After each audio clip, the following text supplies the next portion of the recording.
Hi guys. Okay, so now this video is unique to English 1302. At this point, you will be going on your own path that diverges away from 2333. So it's important that you stay on task. It's very important you stay on task. Um, just a second ago, I updated a video about the new expectations as far as Lone Star is concerned, and as far as your grades. So now we're moving into a more complex realm with higher rigor. Um, we're going to be talking about Hamlet. Now, what simplifies it, again, is the fact that you are not reading the play, you're watching the play. Now, that can cause positive and negative reactions. Okay, so if you're when you're watching it, I'm preparing you for some instances to be aware of. Okay, so I'm going to share the screen now. Give me a second while I click on. Here we go. So in Google Classroom, let me scroll up. So this is what you'll see when you go into classwork. If you go down to the tab marked Hamlet, I have it open here. There are two choices. You can watch a traditional set, or you can watch a contemporary set. So the traditional is with Laurence Olivier. The contemporary is a theater production. Okay, either one will work. I like both for different reasons. Okay, so you can just select which you want. As far as the Laurence Olivier production, it does have Portuguese subtitles. Just ignore those. Okay. Okay, so those are your two choices of videos. Sometime during this week, watch the video. You make your selection, you watch it. Do write down your questions as you go along. You can pause, write a question, play, go forward. Okay. Now, under lecture slides, for this moment, I'm going to go over the Hamlet summary. So this is just the basic structure of the play itself.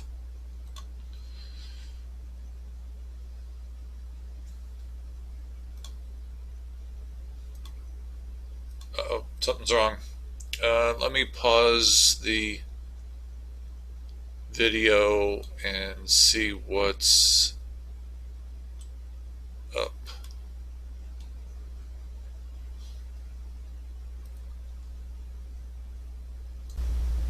Okay, I got that fixed. So when you are in the middle of the document, there we go. Okay, so this is the screen.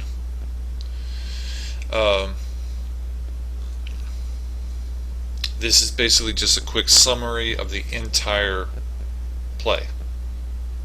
Okay, so I'm skipping some of the nuances and just getting to the basic point by point. I've got it down to 10 points about the takeaway from the play that you should be paying attention to. So 1.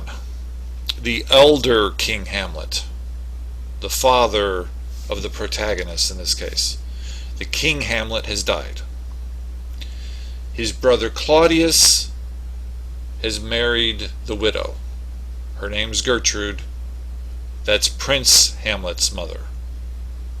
So the protagonist of this play is Prince Hamlet. It's set in Denmark. This is not English, it's Denmark. Okay. Aside from Hamlet, there's no other direct heirs to the throne. So what's happened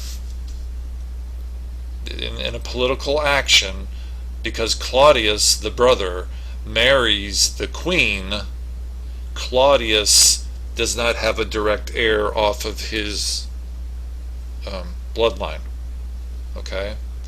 If Claudius dies, Hamlet will become king. Now that sounds safe and good, but Claudius wants his own bloodline to take over. So you got this little political faction happening, conflict between what Claudius wants and what Hamlet should be wanting. Okay, but when you're watching the play, you don't seem to get the idea this is a concern of Hamlet. He doesn't seem to be bothered by the fact that he'll never be king. It seems it doesn't bother him. Okay, so from a psychological analysis, one could argue that his subconscious is nagging at him, saying he should be bothered. He should want to be king because he was next in line. Okay.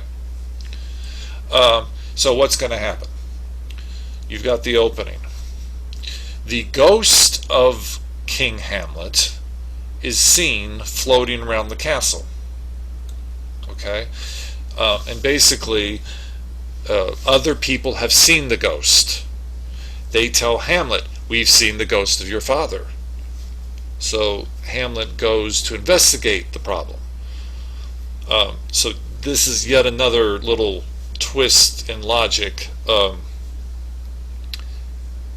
If it was only Prince Hamlet seeing the ghost, you then could easily, quickly assume that this is a psychological subconscious reaction. However, more than one person has seen the ghost.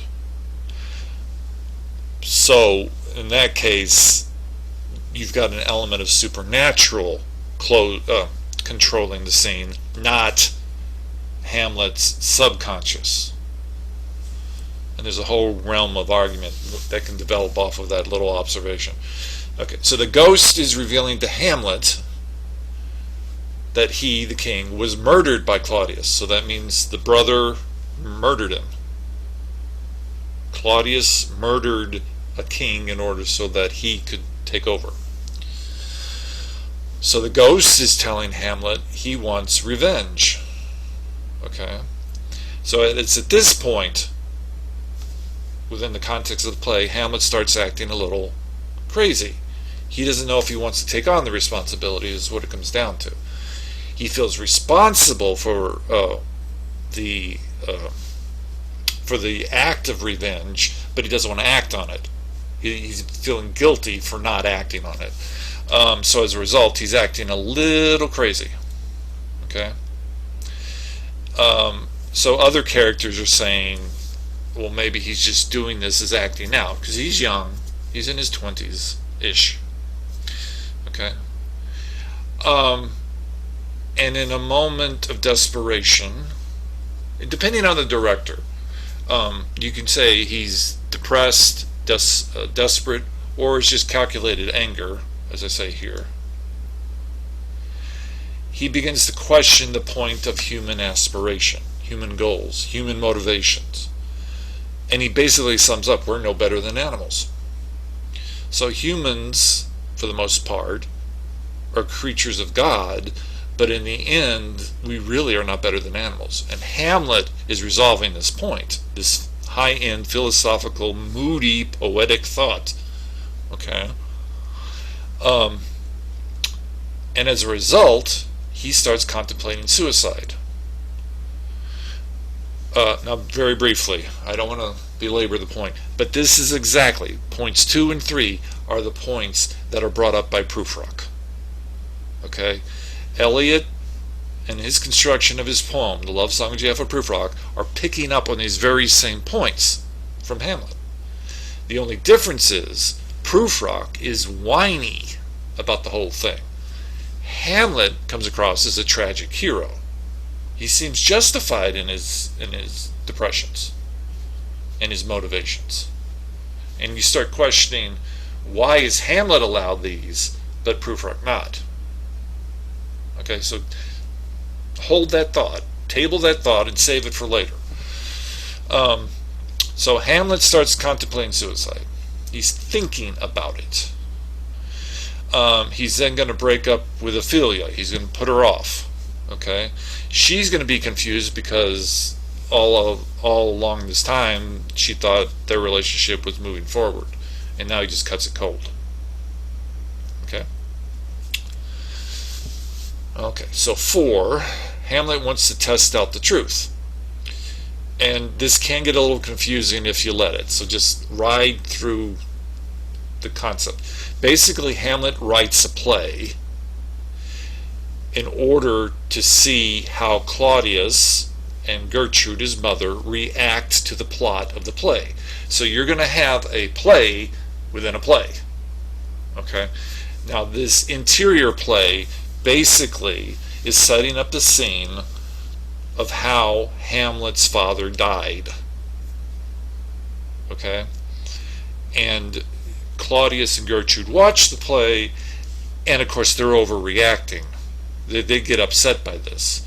So the question is, are they upset because of the thoughts that Hamlet created in order to come up with this concept, or are they upset because they feel guilty and they realize Hamlet understands what they've done? And then to add into this mystery part of the play, no one really knows if Gertrude was involved with the death of Hamlet's father. Okay, it ends up, you know, Claudius is involved. You just don't know if Gertrude is. Okay. Okay, point 5. In a scene of mistaken identity, Hamlet kills Ophelia's father, Polonius. Okay, so when you come across this scene, Hamlet's in the bedroom of his mother and Polonius is hiding behind a fabric curtain. He thinks it's Claudius, and Hamlet reaches out a sword and kills him. So as a result, Ophelia has a brother, and Ophelia's brother wants to avenge the death of Polonius. So you've got 2 sons in the play wanting revenge for their father. Okay. Claudius, in order to smooth over everything, sends Hamlet out of the country, apparently to avoid trouble. Okay. So Ophelia's brother Laertes does not get the opportunity at first to duel for revenge over Polonius' death. Okay? So we've now entered the realm of complexity. If you have questions about this, by all means, send me emails. Now, on the trip, remember, Claudius is sending Hamlet out of the country. He's basically sending Hamlet to England. Okay.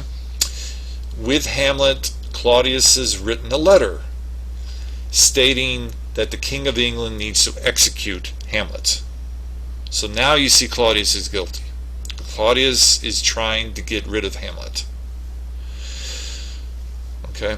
But Hamlet finds the letter. Okay, and now he feels justified, firmly justified, in getting rid of Claudius. Okay.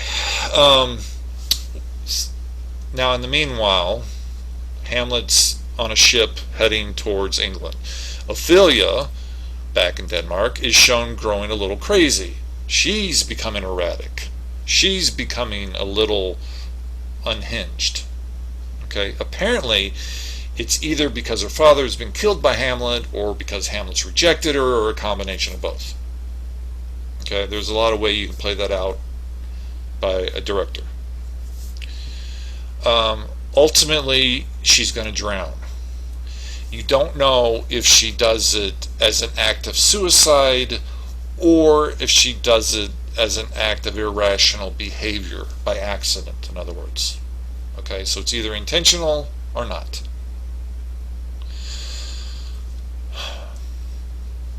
Okay. So Hamlet avoids being executed in England.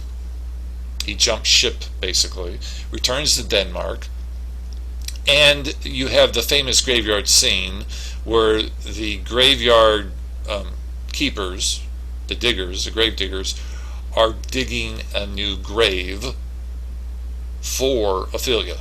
But Hamlet doesn't know this yet. So Hamlet comes across the gravediggers. He finds the skull of Yorick, who was his father's jester. And that's the famous scene where Hamlet is shown holding the skull and talking to this skull, alas, poor Yorick. Okay? And then he contemplates death again. Okay? And it's at this scene he basically discovers Ophelia's died. Laertes comes onto the scene, argues with Hamlet, and they're going to agree to a duel. They're both insulted for different reasons. They have a sword fight. Okay? Gertrude, the mother, is going to drink from a poisoned cup that was intended for Hamlet by Claudius. Okay, Claudius is still seeking out ways to get rid of Hamlet. Gertrude drinks it by accident. She dies. Hamlet is then enraged and in grief for the death of his mother. He takes a sword and kills Claudius. Okay? Laertes, again, this is Ophelia's brother, and then Hamlet, both die from a blade that's been poisoned. Again, Claudius has poisoned the blade. So ultimately, in this tragedy of events, everybody dies. In the closure, I won't reveal the ultimate closure. So, when you watch it, if it gets confusing, ask me, and I'll walk you through it again. Okay? So that's just the basic plot, step by step. When you're watching, look for these 10 events to happen. These are the 10 classic moments that are always embedded in the play, no matter what. There are some scenes that will be taken out, and sometimes directors will switch scenes to make the flow work better in their mind's eye. Okay, but ultimately these are the 10 main points. Okay, again, be safe. I'll shift to justifying why we study Hamlet next. Okay, and I'll see y'all later. Take it easy.